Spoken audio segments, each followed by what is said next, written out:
আজকে পারিবারিক ভাঙন বলেন, ব্যক্তি পর্যায়ের আত্মিক ধ্বংসই বলেন, সমাজের বিপর্যয় বলেন, যাই বলেন, পিছনে একটা বড় কারণ আছে। সেটা হলো আল্লাহ থেকে দূরে থাকা মানুষ, আল্লাহ থেকে হতাশ হয়ে যাওয়া। আর এই কাজটা শয়তান করিয়েছে মানুষকে আল্লাহ থেকে দূরে সরানোর জন্য।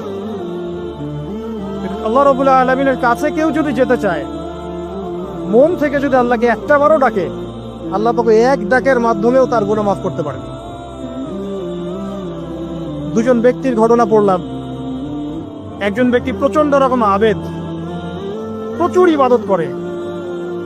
আপনারা জানেন ইবলিসও কিন্তু আবেদ ছিল, ইবলিস কিন্তু প্রচুর ইবাদত করেছে। এখন ওই ব্যক্তির একজন বন্ধু ছিল, এটা বনু ইসরাইলের ঘটনা। তো সেই বন্ধু পাপী ছিল, বিভিন্ন কবিরা গুনাহ করত। আর এই আবেদ ব্যক্তি বারবার তাকে নসিহত করত, গুনাহ ছেড়ে দাও, তুমি পাপ করছো, গুনাহ ছেড়ে দাও। তখন সেই ব্যক্তি যে পাপ করছে সে বলতো যে আল্লাহ কি তোমাকে আমার রক্ষক বানিয়েছেন? আল্লাহ কি তোমাকে আমার উপর দারোগা বানিয়েছেন?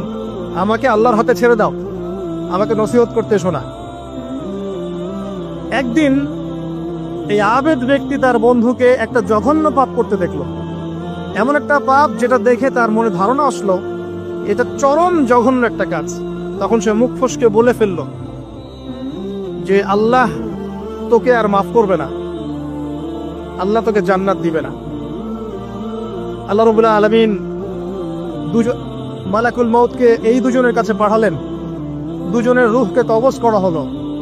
এবার আল্লাহ পাক তার সামনে তাদেরকে উপস্থাপন করে বললেন যে তোমাকে আমার রহমত সম্পর্কে কে গ্যারান্টি দিয়েছে যে আমি কাউকে রহমত করবো কি করব না? যাও, আমি তোমাকে জাহান্নামে পাঠালাম, ওই ব্যক্তি যে আমার রহমত প্রত্যাশা করেছে আমি তাকে জান্নাত দিয়ে দিলাম। দেখুন, এই হাদিসটা শুনলে মনে হয় বাহ্যিক হয়তো বা মুখের একটা কথার কারণেই সে জাহান্নামে চলে গেল। আসলে বিষয়টা এমন নয়।